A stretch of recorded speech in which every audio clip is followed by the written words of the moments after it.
Hello everybody, my name is Lew White. I'd like to respond to some of the requests that people have made for me to pronounce some of these Hebrew words that people are unfamiliar with. The traditional word for the name of the Creator, which is sometimes mistaken as Lord or God or Jehovah. There's a lot of letters there that aren't existing in the Hebrew, like the V, But the name Yahuah is the way we say it. It's 4 Hebrew vowels, Yod, He, Uah, He. They're all vowels.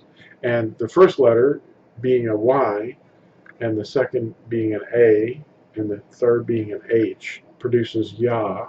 You hear it in Hallelujah all the time. It's part of that phrase. Yahuah. And it means I was, I am, I will be. It has 3 time tenses in it. It's a little complicated to explain in a short video, but we can do that a little later. Anyway, the name Yahusha means I am your deliverer, because the name Yahuah also means I am. It means existence.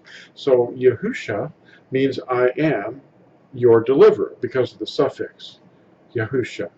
That's spelled with 5 Hebrew letters. Yod, He, Uah, Shin, Ayin. Now the next one, a Hebrew word for what normally is understood as Christ, that's Greek. We want to use the Hebrew roots, so we're coming from the word Mashiach, which also means the anointed one, the anointed being anointed to be king. All the kings were anointed, so they were Yahuwah's Mashiach, his anointed. There's one that is the Mashiach that's prophesied, though. Now, the word God, we're not going to say that because that's actually prior to, that was applied to superhuman beings, principally Nimrod and all the sun deities that followed from him, which were all his name, babbled is what they were. And God is not a name we need to use, but the word Alahim starts with an A. If you correct it and get rid of the Masoretic distortions of making it an E, and we're all learning, but Alahim is the word, and of course the word Ale is the 2-lettered root of this, Aleph, Lamed. And the next thing is, I want to relate this to while we're talking about the word Elohim, the word Yisrael, the root is Shar, which means a ruler, and the first letter Yod, which we see Yishar, is actually a modification of the word Shar, which influences it in the sense that it means to continue on. It's just one letter, but to continue ruling.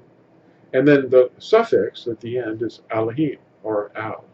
So you have Yisharal. That's the way we say it. So there's some words that you can try to practice.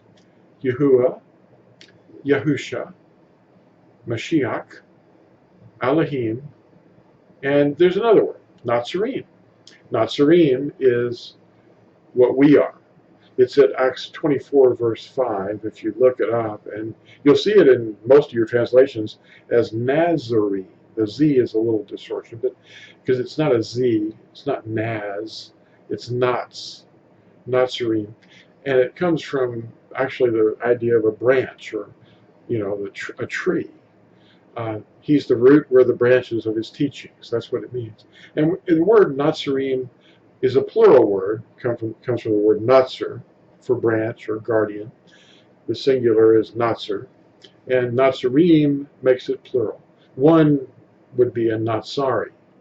So I'm a Natsari, and hopefully you are too, or will be. And being a branch or a guardian. What do we guard? We guard his name and his word, and his word is his covenant. Anyway, I hope you enjoyed watching this, and we'll talk again real soon with a new topic with more Hebrew words.